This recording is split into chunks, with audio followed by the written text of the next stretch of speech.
welcome to the deep dive.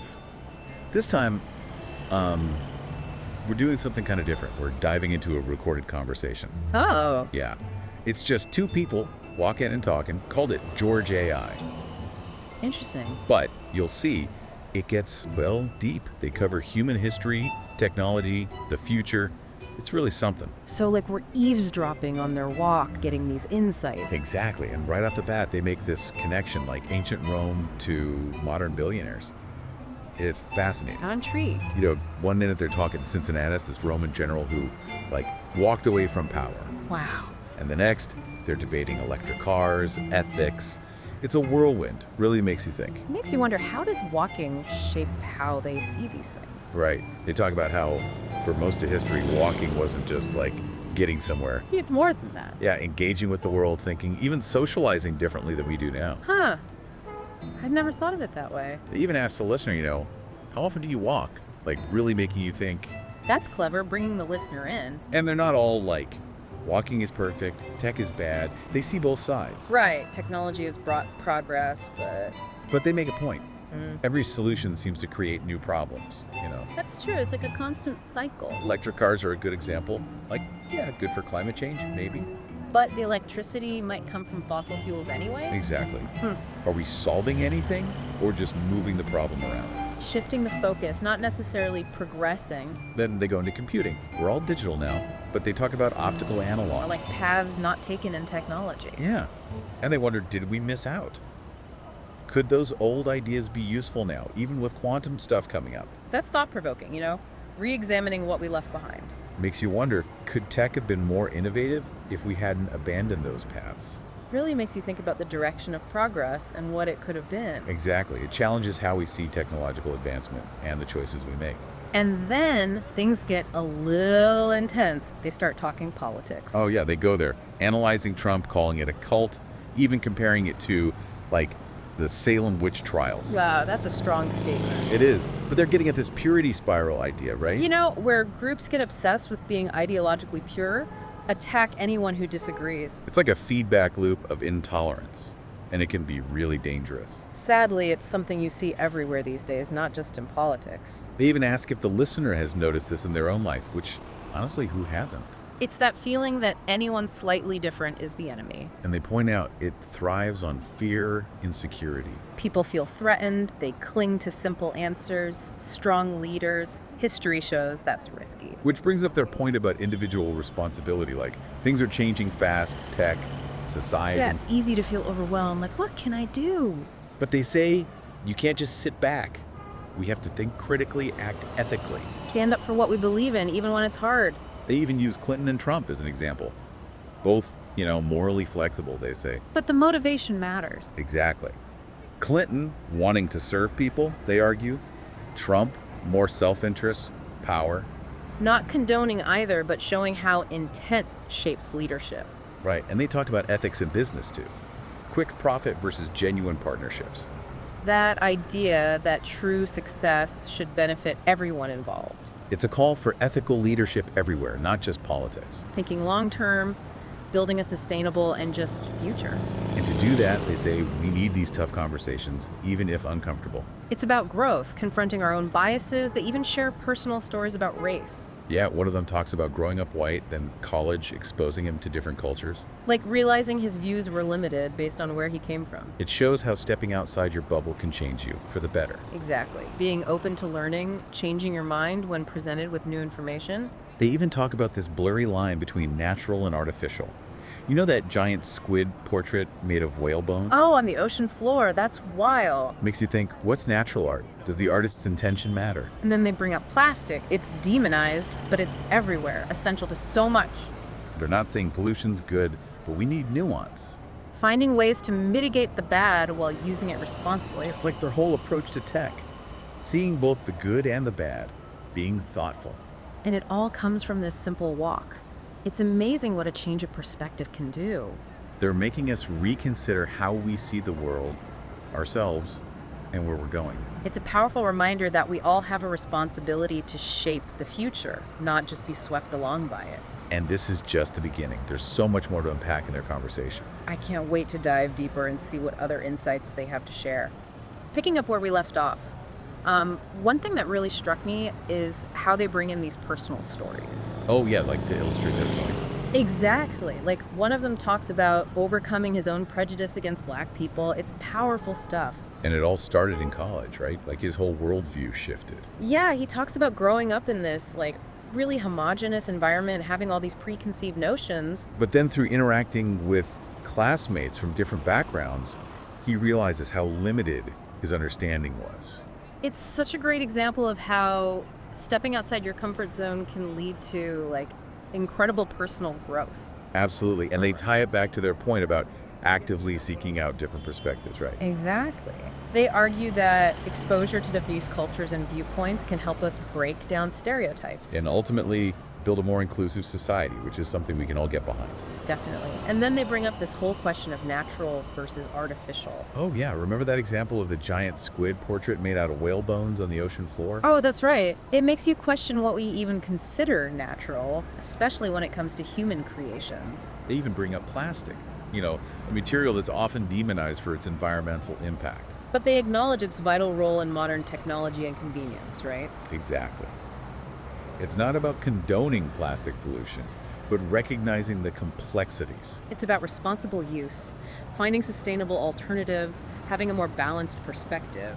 And a nuanced approach is something they apply to a lot of different topics, not just technology. It's like they're encouraging us to think critically and not just accept things at face value.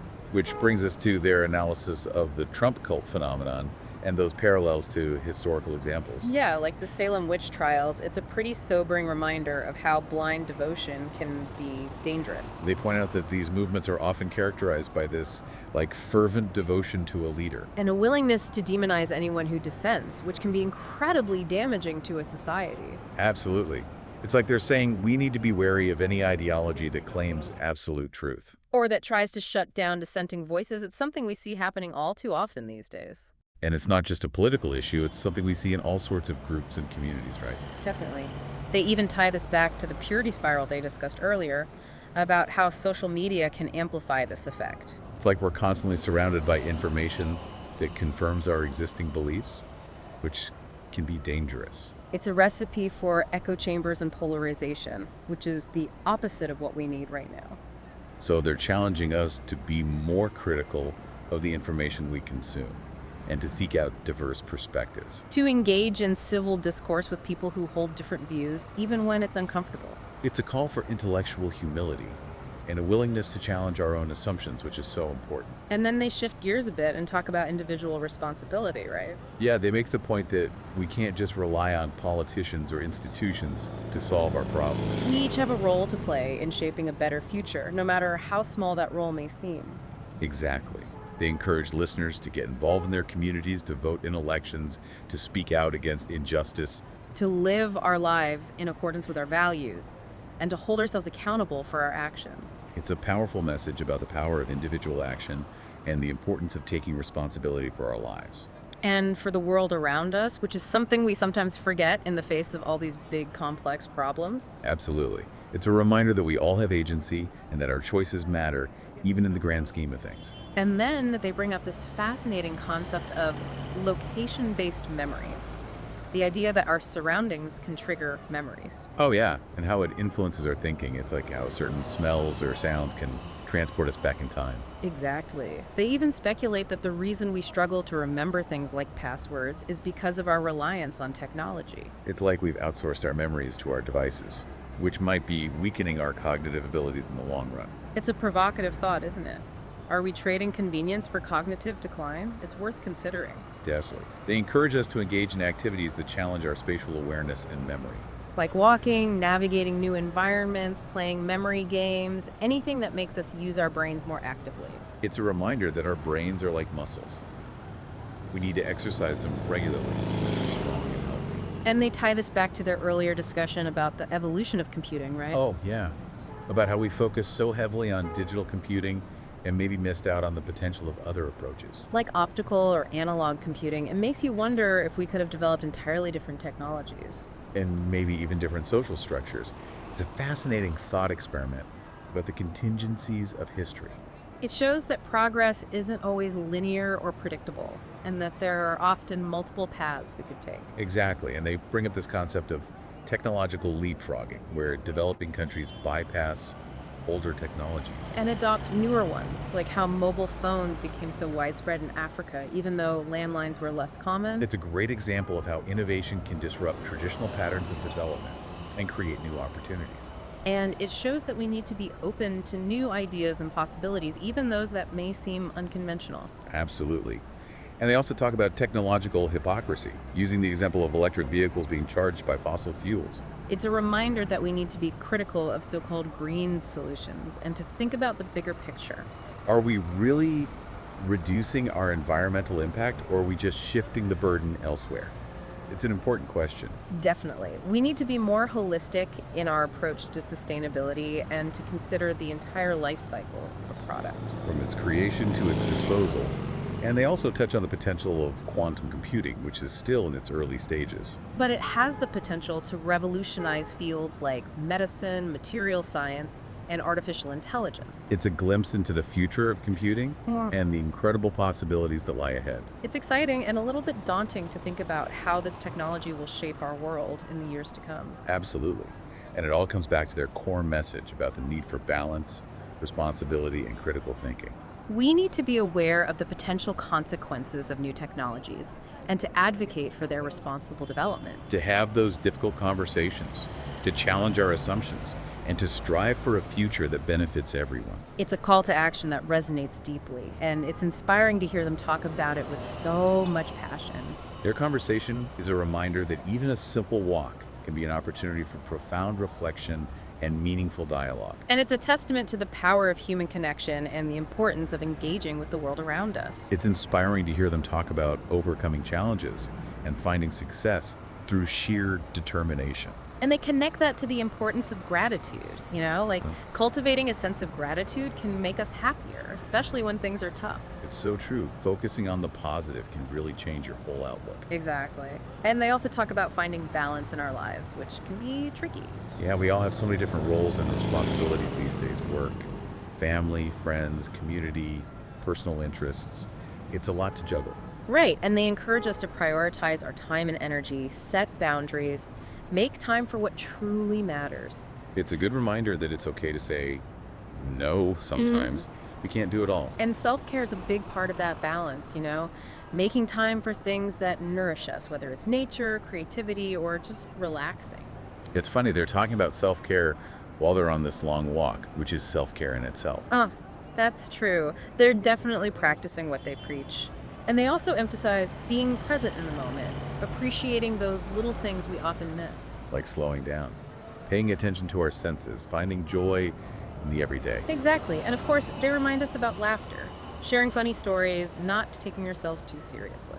It's good to remember that even when talking about serious stuff, a little humor goes a long way. Keeps things light and engaging. But they also touch on forgiveness, forgiving ourselves and others. It's such an important message, especially now when there's so much negativity and blame. Yeah, they acknowledge that we all make mistakes, and holding on to anger just hurts us. Forgiveness is a choice, a powerful one that can free us from the past. And in the end, their conversation leaves us with a sense of hope.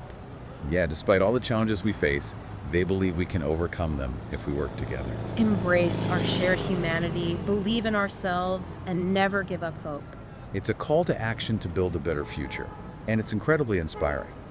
So as we wrap up this deep dive, what are your biggest takeaways? What really stood out to you? I think for me, it's that reminder that even ordinary things, like walking, can spark these amazing insights. They really showed how walking can be a source of thought, connection, a deeper understanding of ourselves and the world. And they leave us with this question. What seemingly ordinary activity in your life might hold deeper meaning? Take some time to think about that. What everyday things, your routines, hobbies, interactions might reveal something more. It's a challenge to look beyond the surface and find those hidden layers of meaning. We'd love to hear what you discover, so share your thoughts with us. And until next time, keep exploring, keep questioning, and keep walking.